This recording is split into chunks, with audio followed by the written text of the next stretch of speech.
परम श्रद्धेय परम उपकारी महाराज श्री के चरणों में अनंत वंदन नमन। सभी शुद्ध आत्माओं को अनंत वंदन नमन। भगवान महावीर निर्वाण कल्याणक महोत्सव का आज 30वां दिन। अभी हमने श्रवण किया मूल पाठ श्री उत्तराध्ययन सूत्र के 30वें अध्ययन का। इस 30वें अध्ययन का संदेश जानेंगे उससे पहले हम अपने अंदर बल भरने वाले हैं। 1 से लेकर के 29 अध्ययन के नाम दोहरा करके। देखिए, किसी व्यक्ति का नाम आप बार बार बुलाते हो, रोज रोज बुलाते हो तो उसे अच्छा लगता है ना।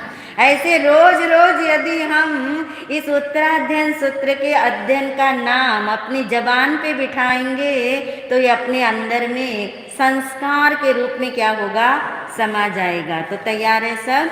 पहला अध्ययन विनय श्रुत, दूसरा परिशः प्रविभक्ति, तीसरा चतुरंगीय, चौथा असंस्कृत जीवन, पांचवा अकाम मरण, छठा शुल्लक निर्ग्रहण, सातवा एलयम, आठवा कापिलियम, नौवा नमी पवज्जा, 10वां द्रुमपत्र, 11वां बहुश्रुत पूज्य, 12वां हरिकेशी, 13वां चित्त संबुद्धि, 14वां ईशुकार, 15वां सभिक्षुक, 16वां ब्रह्मचर्य समाधि स्थान, 17वां पाप श्रमण, 18वां संजतीय, 19वां मृगापुत्र, 20वां महानिर्ग्रंथ, 21वां समुद्रपाल, 22वां रथनेमी, 23वां केशी गौतम, 24वां प्रवचन माता,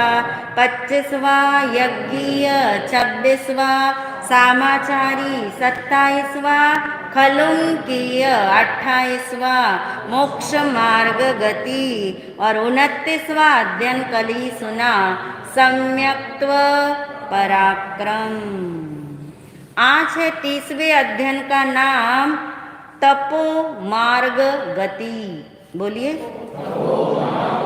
सबसे इजी नाम है, परंतु इस तप के बारे में जो हमारी धारणाएं हैं और जो भगवान ने बताया है उसके करेक्शन हम आज करने वाले हैं। तपो मार्ग गति और 28वां अध्ययन कौन सा था, मोक्ष मार्ग गति।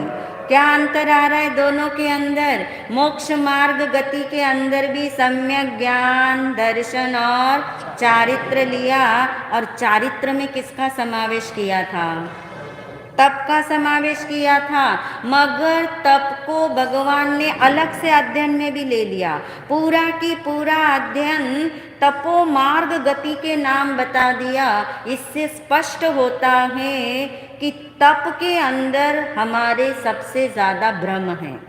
तप कैसे करना, तप क्या चीज है, तप कब तक करना चाहिए, तप किस उद्देश्य से करना चाहिए, तप के क्या प्रकार होते हैं, इस बारे में अभी हमें पूरा ज्ञान नहीं है। इसलिए भगवान ने अलग से अध्ययन बता दिया तपो मार्ग गति के नाम से, ताकि हमें ये समझ आए कि तप कौन कर सकता है और कौन नहीं कर सकता।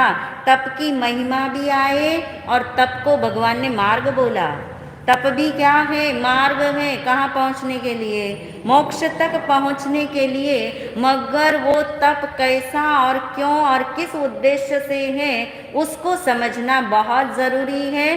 तो गति का मतलब निरंतरता, निरंतर चलना गति है।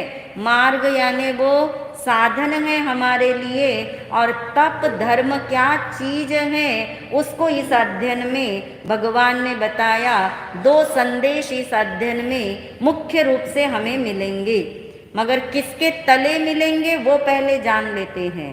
पहले अगर हमें समझ में आना चाहिए, नंबर 1 तप क्या है ये समझ में आना चाहिए। फिर जैसे हम समझते जाएंगे और जो हमने मन में बिठा रखा है वो करेक्शन आप स्वतः करते चले जाना। नंबर 1 तप क्या है, नंबर 2 तप कौन कर सकता है, नंबर 3 तप करने के पीछे उद्देश्य क्या होते हैं, नंबर 4 तप क्यों, वास्तव में क्यों करना चाहिए तप, नंबर 4 पे ये जानेंगे। और नंबर 5 पे बताएंगे तप के प्रकार कितने होते हैं। ये 5 चीजें जानेंगे तो 2 संदेश भगवान ने जो इसमें दिए हैं वो हम पकड़ पाएंगे। पहला संदेश है इस अध्ययन का, तपो मार्ग गति का देहा शक्ति को मिटाना, यानी प्रहार होना उसके ऊपर। देहा शक्ति समझिए आ रहा, देह यानी शरीर, आसक्ति यानी मेरा मानना, ममत्व करना। देहा शक्ति को मिटाना नंबर 1। और नंबर 2 और गहरा संदेश है कि अनाहारक तत्व का पोषण करना। कौन है अनाहारक तत्व? मैं हूँ। बहुत सुंदर। मैं अनाहारक तत्व हूँ, उसकी पुष्टि हो तो ऑटोमेटिक देहाशक्ति पे प्रहार होगा। देहाशक्ति पे प्रहार होगा तो अनाहारक तत्व की क्या होगी? पुष्टि होगी। इतनी सारी बातें भगवान ने इस अध्ययन में बताई है। अब हम क्रम से चलेंगे। नंबर 1 हम जानेंगे कि तप क्या चीज है। क्या समझते हो आप तप के नाम से? तप क्या है बताइए। हाँ, यानी तप की जो परिभाषा देखेंगे तो इच्छा निरोधस तप आएगा, वो परिभाषा है। और तप की महिमा यदि देखेंगे तो तप भगवान ने बताया समाधि स्थान है। अभी तक उत्तराध्ययन सूत्र में 2 समाधि स्थान देख चुके आप। नंबर 1 कौन सा था? विनय को भी समाधि स्थान बोला और ब्रह्मचर्य को भी समाधि स्थान बोला। ये तीसरा समाधि स्थान आ गया। तप को भी क्या बताया? समाधि स्थान। समाधि कब मिलती है? जब आदि व्याधि और उपाधि से क्या होती है? मुक्ति हो तो क्या मिलती है? समाधि। तप को भगवान ने समाधि स्थान बताया। क्यों बताया? क्योंकि उसकी परिभाषा ही है इच्छा निरोधस तपः।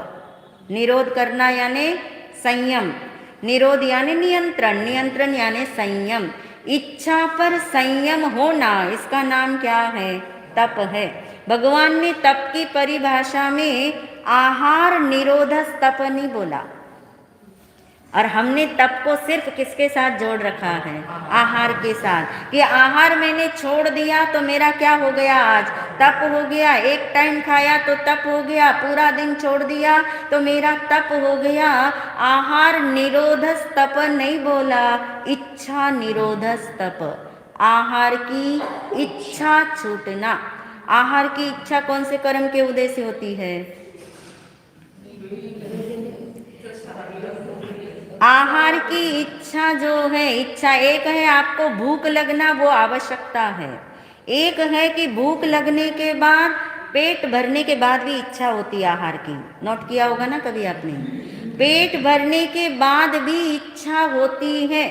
भूखे जब है तब तो भूख लगती है, भूख जब मिट जाती है तब भी इच्छा खत्म नहीं होती। आहार छोड़ने के बाद भी इच्छा खत्म नहीं होती, आहार करने के बाद भी इच्छा खत्म नहीं होती। दोनों बातें समझ आ रही?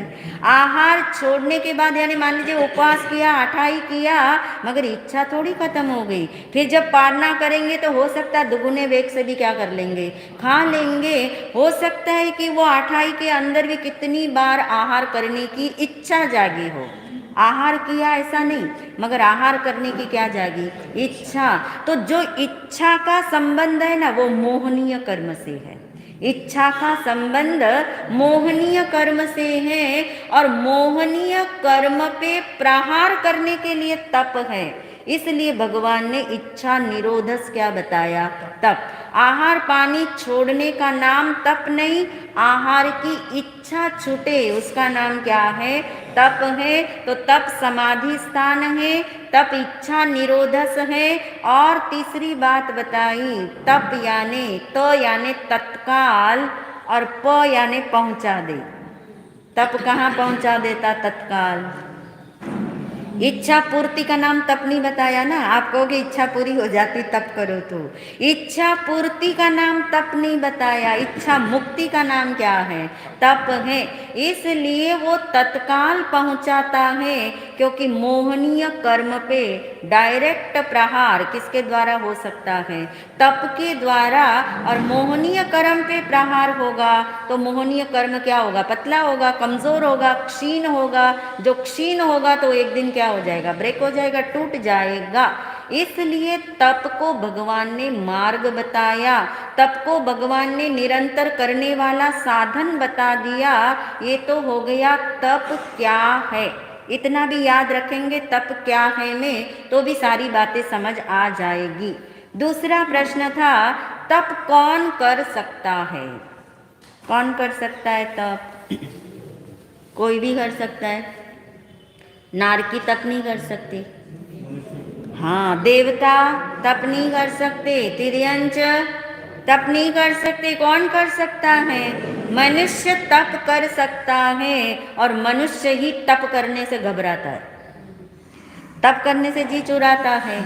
भगवान ने कहा, यहाँ तक बताया गया तप करने की शक्ति है, फिर भी तप ना करो तो तव तेने शब्द दिया। तव तेने भगवान का तो प्यारा शब्द है, मगर इसका मीनिंग जानेंगे तो लगेगा ये क्या है, पता है ना? तव तेने यानी तप का चोर बताया। तप की शक्ति होते हुए भी तप ना करो तो हम तप के क्या कहलाते हैं? चोर कहलाते। तव तेने भगवान ने शब्द दिया। और जो तप का चोर होगा वो कैसे इच्छा पे मुक्ति पा सकेगा, कैसे मोक्ष मार्ग पे आगे बढ़ सकेगा?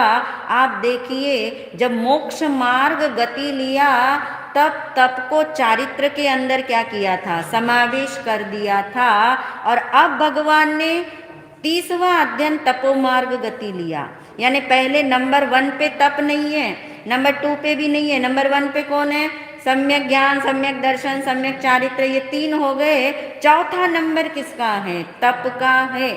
और तप कौन कर सकता है विधि सहित? तो कौन करेगा? मनुष्य कर सकता है। मनुष्य में भी कौन से मनुष्य कर सकते हैं? एक मनुष्य ज्ञानी है, एक मनुष्य अज्ञानी है। अज्ञानी का मतलब समझ ही रहे, मिथ्यात्व जब तक रहे तब तक क्या रहता है? अज्ञान रहता है। और मिथ्यात्व खत्म हो जाए, सम्यक दर्शन हो जाए, वो कौन हो गया? फिर वो ज्ञानी हो गया। तो तप कौन कर सकता है? अज्ञानी कर सकता है कि ज्ञानी करेगा कि अज्ञानी करेगा? कौन करेगा तप? ज्ञानी और अज्ञानी ऐसे अलग अलग उत्तर दे रहे, या ये उत्तर दे रहे कि दोनों कर सकते हैं? दोनों कर सकते हैं। अज्ञानी और ज्ञानी दोनों तप कर सकते हैं, मगर अज्ञानी के तप को अलग नाम मिला और ज्ञानी के तप को अलग नाम मिला। अज्ञानी के तप को क्या नाम मिला? बाल तप, अज्ञान तप बोला गया। और ज्ञानी का तप क्या है? सम्यक तप है। जो ज्ञानी का सम्यक तप है वो तपो मार्ग गति यानी मोक्ष की तरफ तत्काल पहुंचाने वाला, मगर अज्ञानी का तप है वो बाल तप है। बाल तप को भी 2 तरह से समझ लेते हैं, मिथ्यात्वी यानी अज्ञानी तो बाल तप करता है, 2 तरह से करता है। एक है अज्ञानी तप कर रहा है संसार की इच्छा के लिए, और एक अज्ञानी तप कर रहा है निष्काम, कोई कामना नहीं है उसकी, मगर उसके भीतर में भावना है कि मेरा भी तपो मार्ग गति ये क्या हो, ये मोक्ष मार्ग मेरा खुले, ऐसी भावना है। फिर भी उसका तप कहलाएगा क्या? बाल तप ही कहलाएगा। सम्यक तप तो कब होगा? जब सम्यक दर्शन प्रकट हो जाएगा, आत्मा का अनुभव होगा।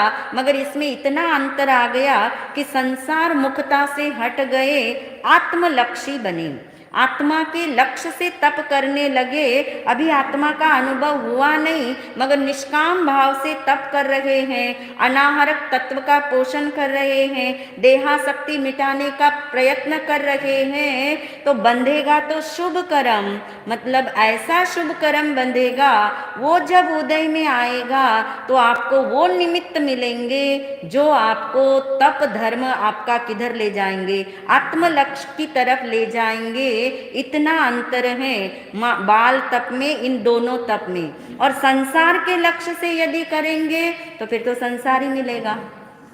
और संसारी मिलता रहेगा तो मिथ्यात्व पे प्रहार कभी भी नहीं हो सकेगा।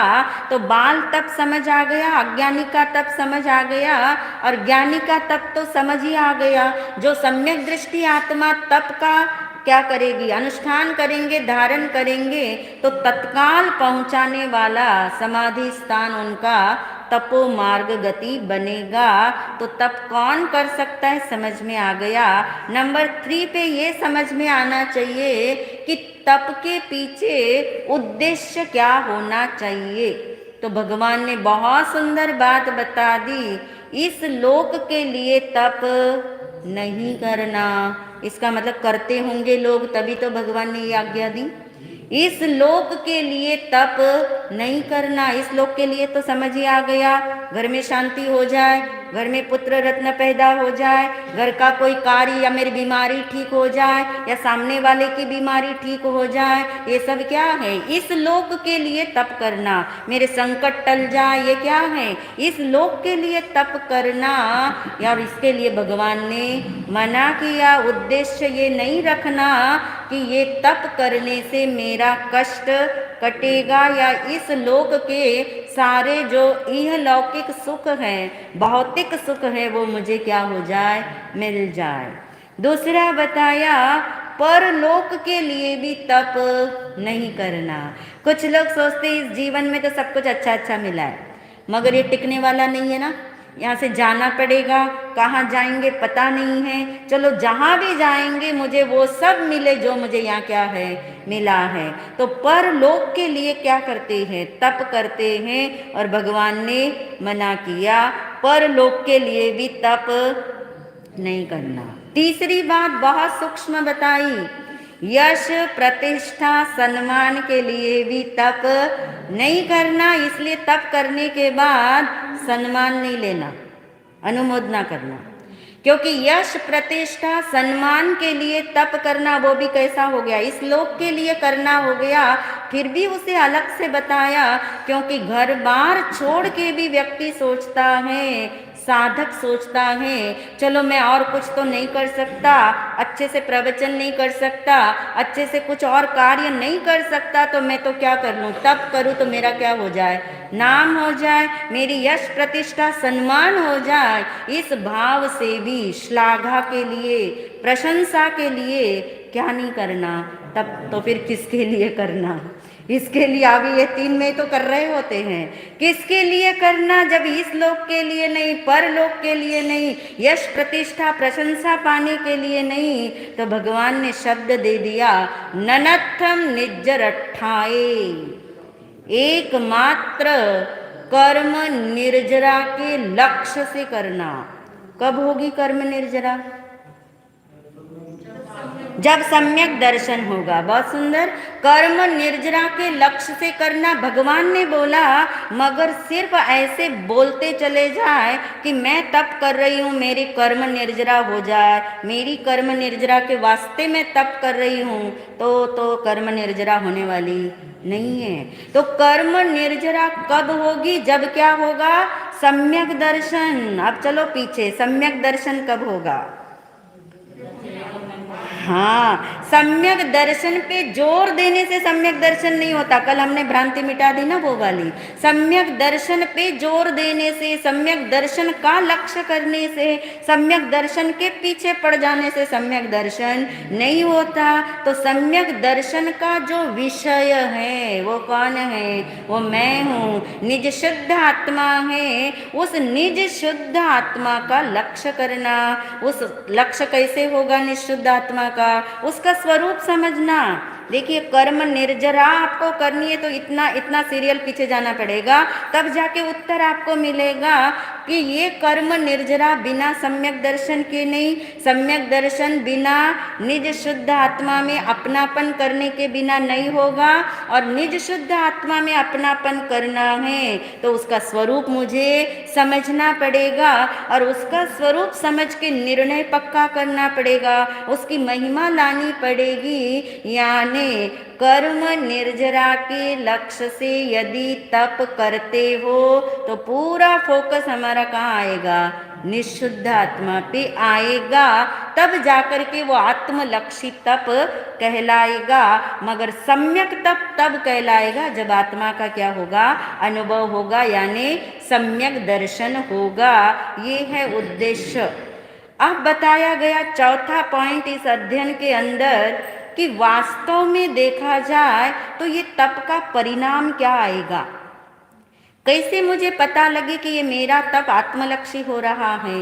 मैं बोलते तो जा रही हूँ कि मुझे आत्मा के लक्ष्य से करना है, मैं निःशुद्ध आत्मा हूँ, आदि आदि, मगर कैसे पता लगे, परिणाम कैसे पता लगे, कैसे रिजल्ट इसका पता लगे कि मेरा तप आत्मलक्षी हो रहा है या नहीं हो रहा। उसके 2 थर्मामीटर भगवान ने यहाँ बताए। यदि तप धर्म की आराधना करते हुए देह की आसक्ति छूटती हो, वरना तो शरीर का ही पोषण होता हो, चलो आज उपवास कर लिया, थोड़ी अच्छी नींद ले लेते हैं, रोज तो फुर्सती नहीं मिलती, उपवास कर लिया आज, चलो घर के थोड़े काम रह गए थे, खाने पीने में बहुत टाइम लग जाता था तो ये काम कर लेते हैं। यानी पूरा पोषण किसका हो रहा है, शरीर का हो रहा है, लक्ष्य शरीर का रहता है, यानी देहासक्ति पर प्रहार नहीं होता हो तो वो तप आत्मलक्षी तप नहीं है।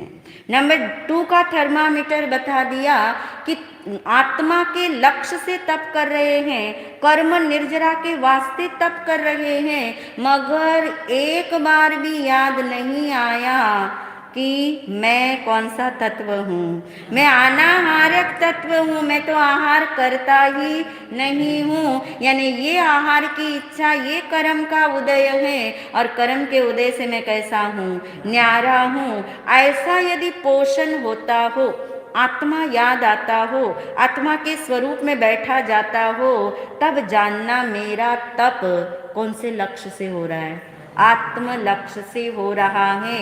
ये 4 बातें यदि समझ आती जाएगी तो अब भगवान ने इसके प्रकार बता दिए, तप के प्रकार बताए।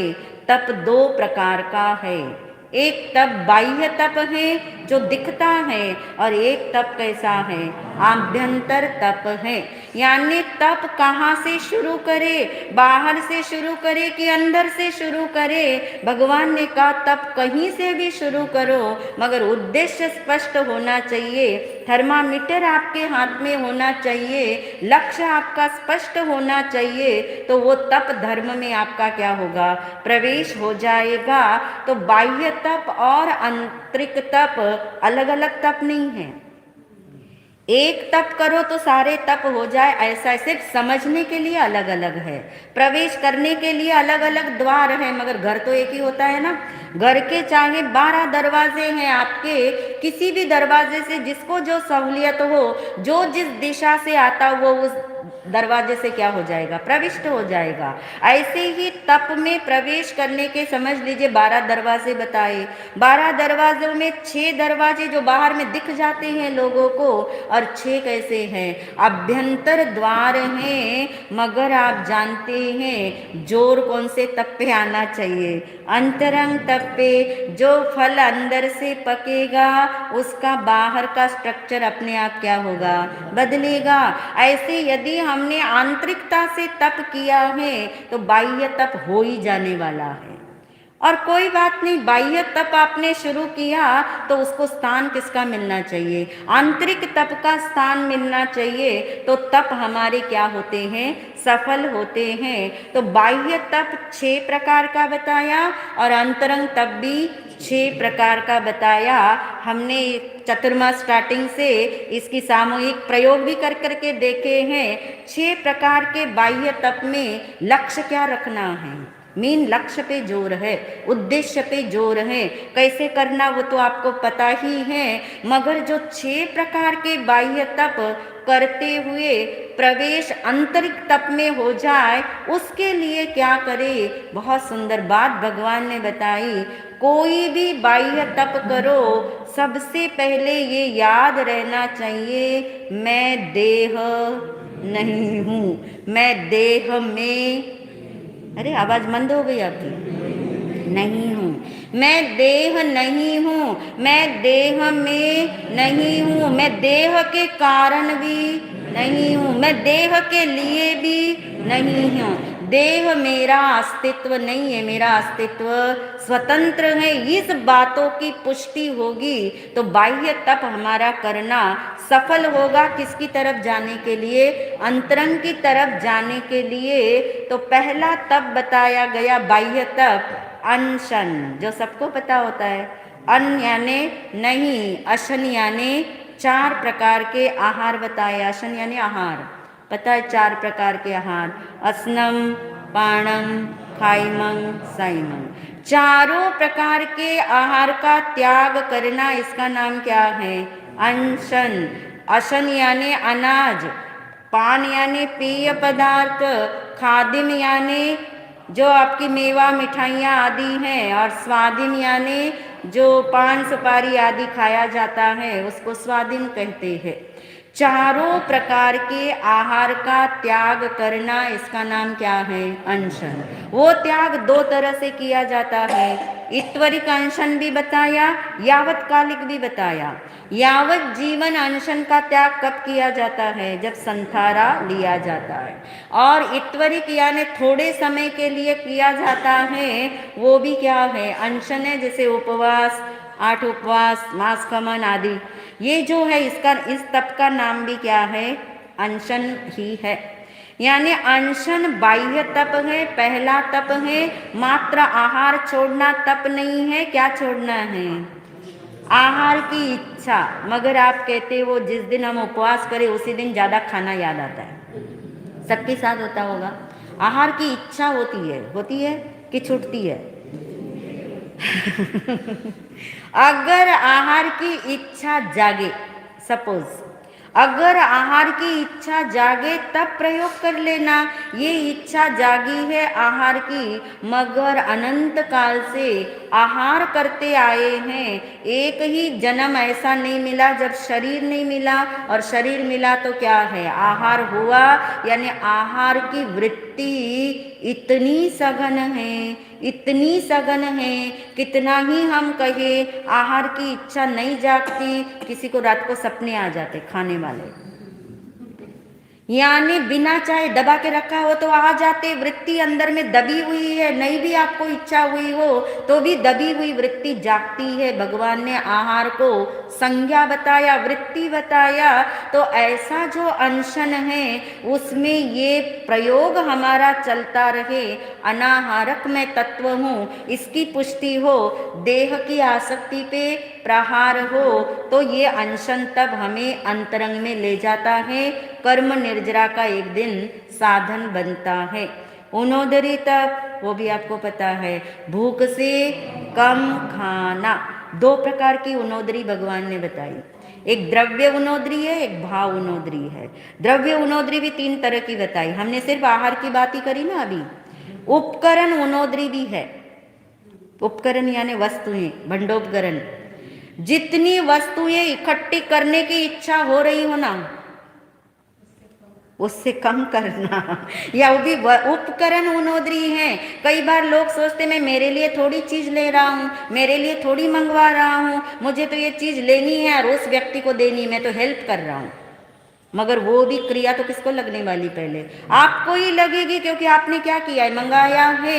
यानी उपकरण की भी क्या रखनी चाहिए? वस्तुओं की भी मर्यादा हो, और उसके अंदर जितना आपको इच्छा जागती हो, चाहे दूसरे के लिए जागती हो चाहे अपने लिए जागती हो, उसमें उनोदरी करना। तीसरी उनोदरी बताई कषाय उनोदरी। जितना गुस्सा करने का मन करता हो उसी समय उनोदरी याद आनी चाहिए कि आज गुस्सा नहीं करेंगे, जितना आ रहा है उतना नहीं करेंगे, कम करेंगे, अच्छे शब्दों में करेंगे। ये भी क्या है? उनोदरी है। और भाव उनोदरी बताई गई, अपने उपयोग का संयम। इतना मन कर रहा है बाहर बाजे बज रहे, जरा देखे तो सही कौन आया है, क्या निकल रहा है बाहर में। ये आपने अपने उपयोग को क्या किया, बिखेरा ना। उस समय उनोद्री याद आए कि मुझे उपयोग की यानी अपने ज्ञान की क्या करनी है, उनोद्री करनी, देखने की इच्छा हो रही है, मगर अनंत काल से देखे ऐसे बैंड बाजे और देख के क्या करेंगे। ये है भाव उनोद्री, अपने उपयोग को संयम में रखना।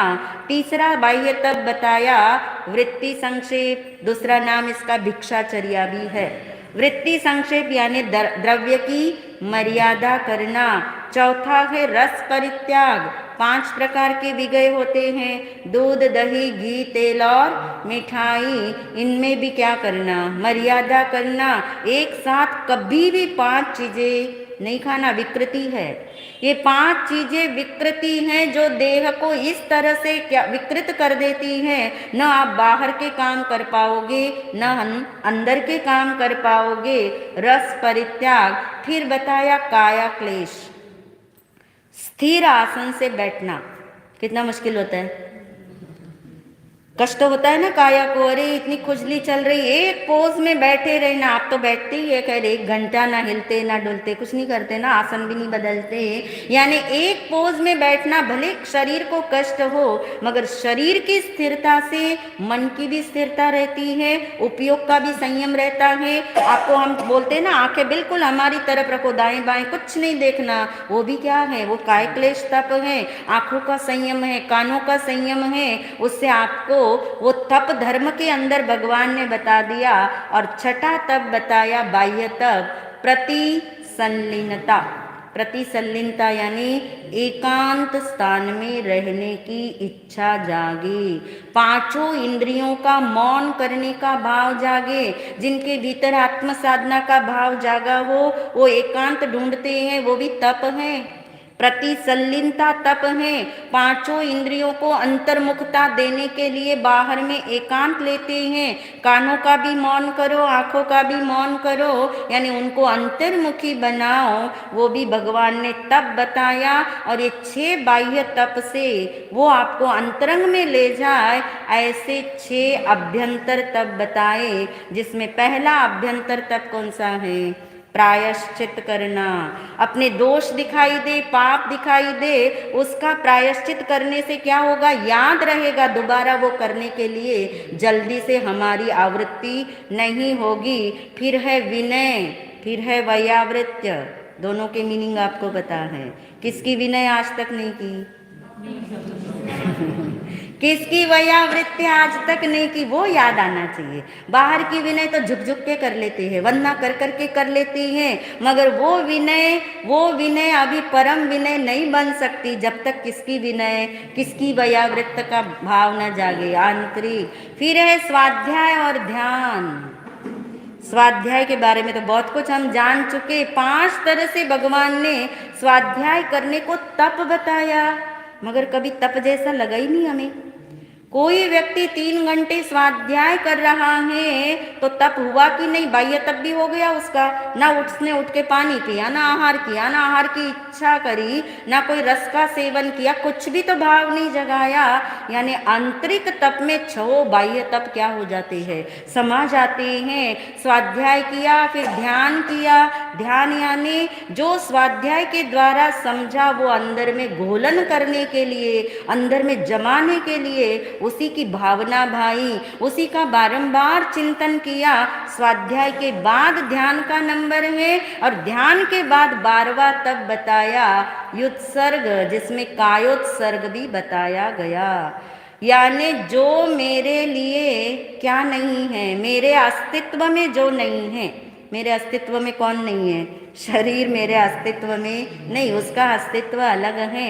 जो मेरे अस्तित्व में नहीं है उसकी ममता छोड़ने का साहस दिखाना, इसका नाम क्या है, कायोत्सर्ग है। और वो कायोत्सर्ग किसके बल पे सदेगा, ध्यान के बल पे। ध्यान किसके बल पे सदेगा, स्वाध्याय के बल पे। स्वाध्याय के अंदर स्थिरता आएगी वैयावृत्य के और विनय के बल पे कि मैं निशुद्ध आत्मा हूँ, तब स्वाध्याय ध्यान और कायोत्सर्ग उत्सर्ग स्वतः सदते हैं। और ऐसे 12 प्रकार के तप की आराधना समझ पूर्वक, उद्देश्य पूर्वक, लक्ष्य पूर्वक, आत्मलक्षी होकर की जाए तो ये तपो मार्ग गति सिद्धालय तक पहुंचाती है। इन्हीं भावों के साथ।